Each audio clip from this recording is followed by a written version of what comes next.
മറ്റൊരു ക്ലാസ്സിലേക്ക് വീണ്ടും സ്വാഗതം. റേഷ്യോ ആയിരുന്നു നമ്മൾ ഡിസ്കസ് ചെയ്തുകൊണ്ടിരുന്നത്. ഈ ഒരു സെഷനോടുകൂടി റേഷ്യോ എന്ന ഭാഗം കംപ്ലീറ്റ് ആവുകയാണ്. ഇതുവരെയുള്ള എല്ലാ വീഡിയോസും നിങ്ങൾ കണ്ടിട്ടുണ്ടാവുമെന്നാണ് എൻ്റെ വിശ്വാസം. കാണാത്തവർക്കായിട്ട് ലിങ്ക് ഞാൻ കമൻറ്റ് ബോക്സിൽ പിൻ ചെയ്തേക്കാം.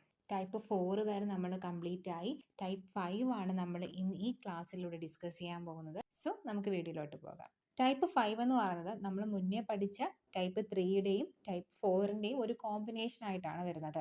അതായത് നമ്മൾ ടൈപ്പ് 3യിൽ എന്താ പഠിച്ചത്?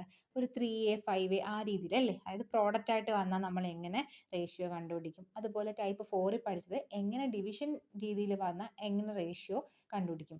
രണ്ടും കൂടെ വന്നാലോ, പ്രോഡക്റ്റ് ആയിട്ടും ഡിവിഷനായിട്ടും ഒരുമിച്ച് വന്നാലോ, ഒരു ഫ്രാക്ഷൻ രൂപത്തിൽ വന്നാലോ, അതാണ് നമ്മൾ ഈ ടൈപ്പിൽ ഡിസ്കസ് ചെയ്യാൻ പോകുന്നത്. ദ ക്വസ്റ്റ്യൻ നോക്കിക്കേ. If 2/3 into A is to 4/5 into B is to 1/3 into c. എന്താ ഇവിടെ സംഭവിച്ചേ? ഫ്രാക്ഷൻ ആയത്. അതായത് മൾട്ടിപ്ലിക്കേഷനും ഉണ്ട്, അതിനകത്ത് ഡിവിഷനും ഉണ്ട് അല്ലേ? അതായത് 2A എന്ന് പറഞ്ഞ് നമ്മൾ ഓൾറെഡി പഠിച്ച കാര്യവും ഡിവിഷൻ 3യും വന്നിരിക്കുന്നു. അതും നമ്മൾ പഠിച്ചതാണ്. അപ്പോൾ ആ രണ്ട് മെത്തേഡും കൂടെ കമ്പൈൻ ചെയ്തിട്ടാണ് നമ്മളിത് ചെയ്യാൻ പോകുന്നത്. സോ ആദ്യം ഞാനൊന്ന് പറഞ്ഞു തരാം. ഫസ്റ്റ് ഓഫ് ഓൾ നമ്മൾ a is to B is to c എഴുതുന്നു. ഇതാണല്ലോ നമുക്ക് വേണ്ടത്, a is to B is to c. So നമ്മൾ ആദ്യം ചെയ്യേണ്ടത് ഡിവിഷൻ മാത്രം നിങ്ങൾ നോക്കുക. ഒരു റേഷ്യോയുടെ നമ്മളെ ക്വസ്റ്റ്യനിൽ ഡിവിഷൻ മാത്രമേ ഉള്ളൂ. നമ്മൾ എന്താ ചെയ്തത്? എങ്ങനെ a is to B is to c കിട്ടുന്നത്? ആ നമ്പർ ഡിനോമിനേറ്ററിലെ വാല്യൂസിലെല്ലാം കൂടെ എടുത്തെഴുതുന്നതാണ് റേഷ്യോ അല്ലേ?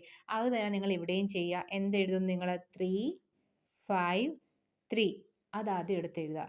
ദെൻ പ്രോഡക്റ്റ് ആണ് വന്നിരുന്നെങ്കിൽ നിങ്ങൾ എന്ത് ചെയ്യുമായിരുന്നു? ഇതാ ഇവിടത്തെ പോലെ 2A 4B 1C ആ രീതിയിൽ നോക്കുക. അപ്പം നിങ്ങൾ എന്ത് ചെയ്യും? എ കാണാൻ ബിയും സിയും നോക്കും, ബി കാണാൻ എയും സിയും നോക്കും, സി കാണാൻ എയും ബിയും നോക്കും അല്ലേ? സെയിം മെത്തേഡ് തന്നെ എടുക്കുക. ഇവിടെ എ കണ്ടുപിടിക്കാൻ നമ്മൾ 4 ഇൻറ്റു 1 എടുക്കുന്നു. ദെൻ ബി കാണാൻ വേണ്ടി 2 ഇൻറ്റു 1 എടുക്കുന്നു. സി കാണാനായിട്ട് എയും ബിയും എടുക്കുന്നു 8. ഇത് നിങ്ങൾക്ക് ഓൾറെഡി അറിയാം, അതുകൊണ്ടാണ് ഞാൻ ഇങ്ങനെ പറഞ്ഞു പോകുന്നത്. സോ ഇതുവരെ നമുക്കൊന്ന് റിവൈസ് ചെയ്താലോ. നമ്മൾ ആദ്യം a is to B is to c എഴുതുന്നു.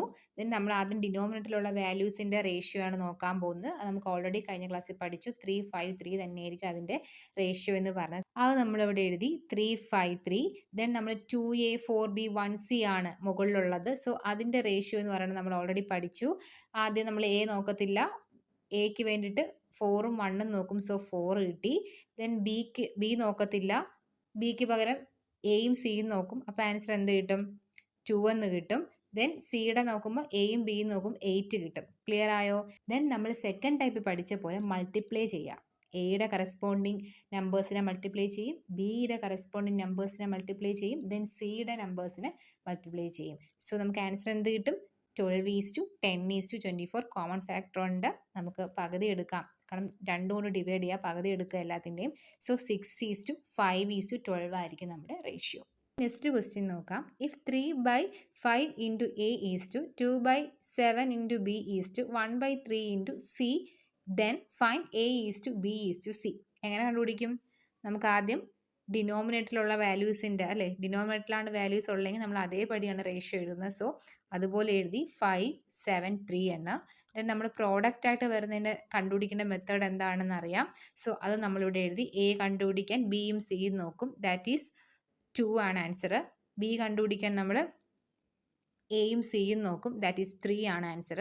സി കണ്ടുപിടിക്കാൻ എയും ബിയും നോക്കും, ദാറ്റ് ഈസ് 6. ദെൻ നമ്മൾ എന്തെടുക്കുന്നു? ഇതിൻ്റെ പ്രോഡക്റ്റ് എടുക്കുന്നു. 5 into 2 is 10, 7 into 3 is 21, 3 into 6 is 18. അപ്പോൾ നമുക്കിവിടെ കോമൺ ഫാക്ടേഴ്സ് ഒന്നും ഇല്ല. ആൻസർ 10:21:18 തന്നെയാണ്. നെക്സ്റ്റ് ഒരു ക്വസ്റ്റ്യൻ നോക്കിക്കേ. If 4/5 into A is to 2/3 into B is to 1/3 into C, then find a is to B is to c. അപ്പോൾ ഇതേപോലത്തെ question ആണ്. ഒന്നുകൂടെ ചെയ്യാം. A is to B is to c എങ്ങനെ കണ്ടുപിടിക്കും? ഡിനോമിനേറ്ററിലെ വാല്യൂസിനെ നമ്മൾ അതുപോലെ എടുത്തെഴുതി 5, 3, 3. ദെൻ ന്യൂമിനേറ്ററിലെ വാല്യൂസിനെ കണ്ടുപിടിക്കാൻ എയുടെ വാല്യൂ കണ്ടുപിടിക്കാൻ ബിയുടെയും സിയുടെയും കോവിഷ്യനെ മൾട്ടിപ്ലൈ ചെയ്യും, ദാറ്റ് ഈസ് 2 എന്ന് നമുക്ക് ആൻസർ കിട്ടും.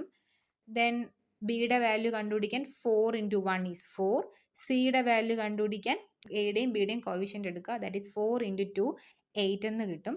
ദെൻ പ്രോഡക്റ്റ് എടുക്കുക. 5 into 2 is 10, 3 into 4 is 12, 3 into 8 is 24. അപ്പോൾ ഇതിൽ കോമൺ ഫാക്ടേഴ്സ് ഉണ്ടോ? ഉണ്ട് അല്ലേ, 2 ഉണ്ട്. ദെൻ നമുക്ക് ആൻസർ എന്ത് കിട്ടും? 5:6:12 എന്നാണ് നമ്മുടെ റേഷ്യോ വരുന്നത്. ഈ മെത്തേഡ് നിങ്ങൾക്ക് ക്ലിയർ ആയെന്ന് വിചാരിക്കുന്നു.